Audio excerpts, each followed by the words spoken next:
Some tragedies leave scars so deep that even time cannot erase them.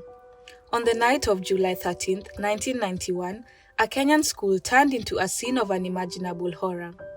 A dispute between students escalated into chaos, leading to the deaths of 19 girls and injuries to dozens more. What started as brewing tension exploded into one of the darkest nights in Kenya's history. How did this happen? Why were warning signs ignored? And what lessons did the world learn from this tragedy? This is the chilling story of the St. Kizito massacre. St. Kizito Mixed Secondary School, located in Meru, was a Catholic-run institution designed to provide students with both education and discipline. But beneath the surface, frustration was growing.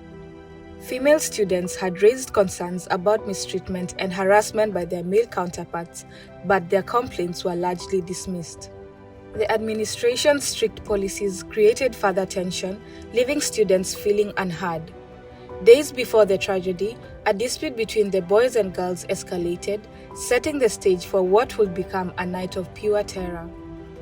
As darkness fell on July 13th, 1991, the girls retired to their dormitory, unaware of the nightmare about to unfold. Around midnight, more than 270 male students stormed the building, fueled by anger and resentment. Doors were forced open as terrified girls screamed for help. Panic spread as the dormitory turned into a battlefield. Some girls tried to flee, but the overcrowded space left them trapped. In the chaos, students were crushed, suffocated, or trampled. Fire broke out, sealing the fate of those still inside. By morning, 19 girls were dead. 71 others suffered injuries, some from physical assault, others from smoke inhalation and trauma. The school, once a place of learning, had become a place of mourning. News of the massacre sent shockwaves across Kenya. Parents rushed to the school, desperate for answers. How could such brutality unfold in an institution meant to protect children? Where were the teachers? Why hadn't anyone stopped it? Investigations exposed a disturbing truth. Warning signs had been ignored. Security was weak, and school authorities failed to act on rising tensions. Some reports suggested that staff members, fearing for their own safety, had done nothing as the violence erupted. Public outrage was immediate. The government launched an inquiry, and some individuals faced legal consequences. But for the families of the victims, no punishment could bring back the lives lost or heal the trauma inflicted on the survivors. The St. Kizito massacre forced urgent reforms in Kenyan boarding schools. Security measures were strengthened, and mixed institutions faced stricter rules to prevent gender-based violence.